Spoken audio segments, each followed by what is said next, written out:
بسم الله الرحمن الرحیم. د څارنې او ارزونې د کورس لومړنۍ برخې ته تاسو ټولو ته ښه راغلاست وایم. په دغه کورس کې به تاسو وکولی شئ چې د څارنې او ارزونې په برخه کې ډیر څه زده کړئ.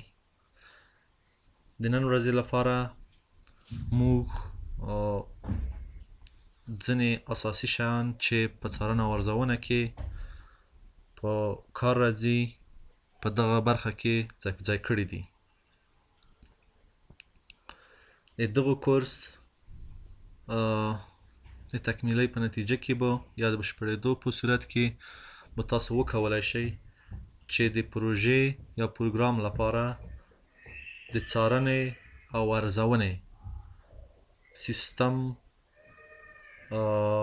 ډیزاین کړئ او دغه په نتیجه کې د یو فعالیت څارنه او ارزونه وکړئ. اول صورت کې ځینې اصلاحات دي چې یو دغونه مانیټورینګ دی. مانیټورینګ ته پښتو کې څارنه ویل کېږي. د څارنې تعریف په دې شکل دی چې موږ معلومات په دوامداره شکل د یو پروګرام او د پروژې لپاره جمع آوری کوو ترڅو د پروژې پروګرس اندازه کړو. په دې معنا باندې چې موږ څنګه وکولی شو پوه شو چې موږ څومره پرمختګ کړی دی، هغه اهداف چې موږ ټاکلي دي یا موږ هغه ټارګټ چې موږ سیټ کړی دی هغو ته موږ څومره رسېدلي یو.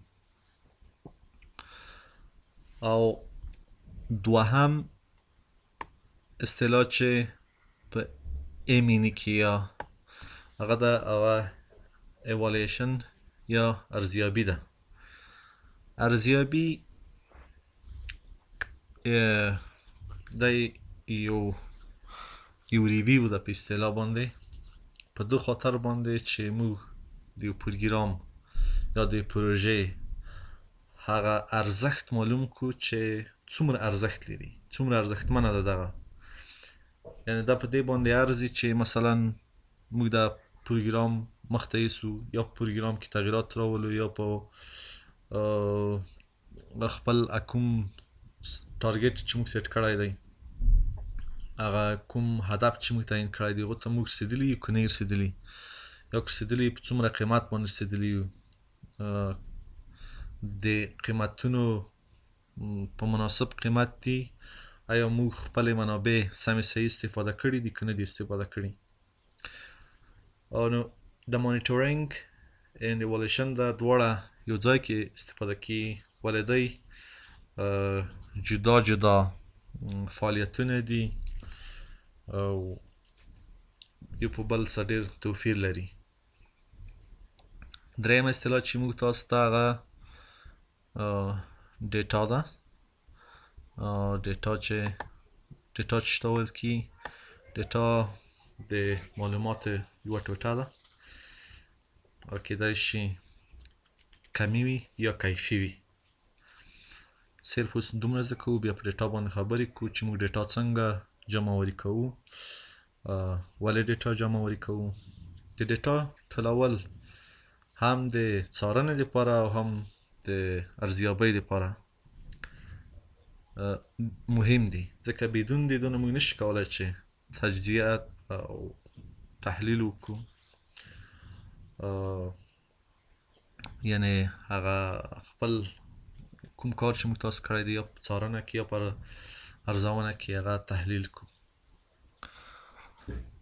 بل بایوس دی. بایوس دې ته ویل کېږي چې موږ د یو شي په باره کې یو فکر ولرو، یو اړخیز فکر ولرو، د پروژې په باره کې یا د کیدای د دنیا په سطح باندې، یعنې موږ فرضاً مختلف فکرونه کوو، بیا یې چې کیدای شي دا کار وشي، کیدای شي دا کار ونه شي، کیدای شي دغه نفر چې روان دی دا څه واداره وي، کیدای شي هغه څه وادونه لري، یعنې موږ یو اړخیز فکر کوو. نو دا چې دی حقیقت نه دی. ځکه حقیقت نه دی ځکه چې دا د دو په تا معلومات نه دي جمعواري کړي.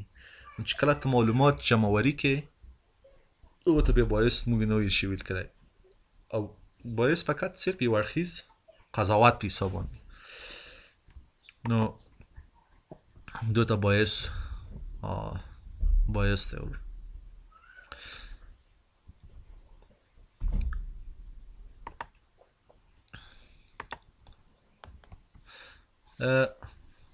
څنګه کړلی شو چې د نظارت او ارزیابۍ یو سیستم د یو پروژې دپاره، یا مثلا ته په یوه مؤسسه کې وظیفه لرې، هغه کوچنۍ انجیو ده، نو تا ته وظیفه درکړي ته من حیث د ایمني د منیجر یا د ایمني د سینیر یا د افسر په حیث باندې هلته کار کوي. نو ته باید پوه شې چې ته څه رقم هغو ته یو ایمني سیستم ډیزاین کړئ.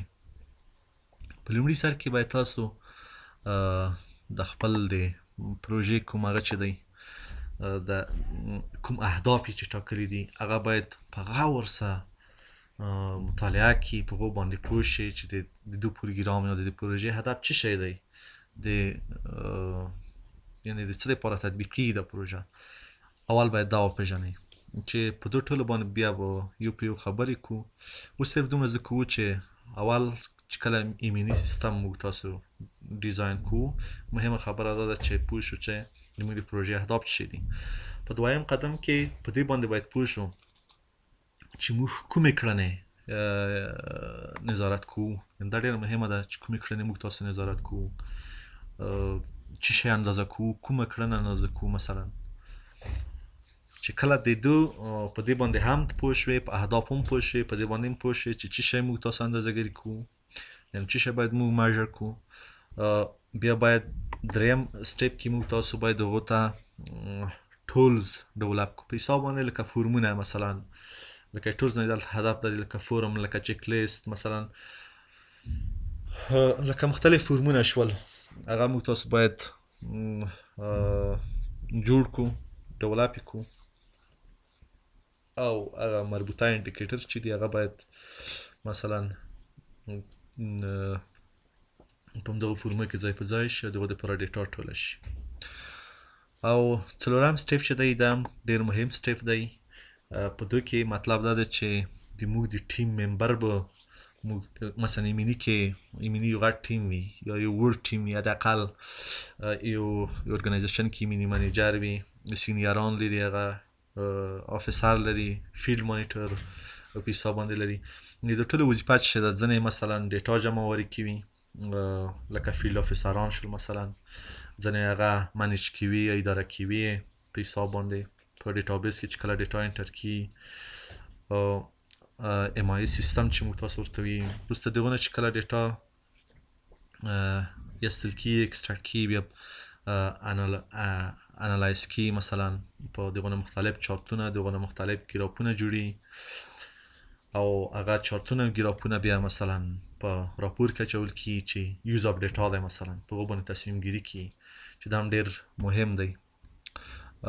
نو چې تاسو کله ایمني سیستم ډیولپ کوئ، دغه څلور مهمې نقطې دي چې باید په نظر کې ونیول شي د ارګنایزیشن ته، پروژې ته، یا که چېرته هایر کوي په حساب باندې.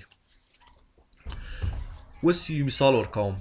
دا پروژه ده، هغه د ایمني سیستم لري، یا بله پروژه ده هغه د ایمني سیستم نه لري. نو موږ به څه پوه شو چې دلته به څه چلو شي؟ خبره دا ده چې هغه پروژه چې د ایمني پلان لري یا د ایمني سیستم ورته جوړ شوی دی، موږ به هغه سمه دقیق په دې باندې پوه شو چې آیا دا پروژه کامیابه ده، یا دا پروژه ناکامه ده، په دې پروژه کې مثلا څه مشکلات دي، د پروژې کوم ځای کې سمون ته اړتیا ده، په کوم ځای کې موږ تاسو امکانات اضافه کولی شو. دا تر ټولو نه ډېره مهمه خبره ده. یعنې پلان یا د ایمني سیستم موږ تاسو ته یو دا نتیجه په لاس راکوي چې موږ یو پروژه باندې پوه شي چې دا کامیابه ده که ناکامه ده. د دې مثال په ډول زه تاسو ته یو مثال وړاندې کوم. شاګردان دي مکتب ته ځي، استاد کارخانګي ورکوي، کورنۍ کارونه ورکوي، هغه کورنۍ کارونو ته استاد نمرې ورکوي، په آخر کې آخري امتحان یا فاینل امتحان ځنې اخلي. د هغو نه وروسته استاد ټولې هغه نمرې د ځان څخه ثبت کړي دي او د فاینل امتحان نمرې نو په هغو باندې د شاګرد هغه پرفارمنس په حساب باندې چورته پرفارمنس چې ګوري، یا مثلا چې دا شاګرد کامیاب دی، دا ناکام دی، مثلا یا دا کمی نمرې وړي، زیاتې نمرې، دا لایق دی، دا نالایق دی. عین په پروژه کې د ایمني پلان چې دی همدومره مهم دی لکه د استاد مثال چې ما درکوي. فرض که یو پروژه ایمني پلان نه لري یا په هغو کې ایمني سیستم بیخي جوړ شوی نه دی، نو موږ نشو کولی چې هغه باندې پوه شو چې دا پروژه کامیابه ده دا ناکامه ده. نو د دو مثال هم داسې دی لکه یو استاد چې کارخانګي نه ورکوي، په حساب باندې هغه په فاینل امتحانو کې بیا مثلا یو شاګرد نشي تفکیک کولی چې دا لایق دی، دا مثلا نالایقه دی، د نمرې په کوم اساس باندې سړی ورکړي که نه. نو دا ډېره زیاته مهمه ده. د ایمني پلان اصلا دلته یې هدف دا دی چې ایمني پلان د پروژې لپاره ډېر زیات مهم دی. د نن ورځ لپاره همدومره درس و. السلام علیکم.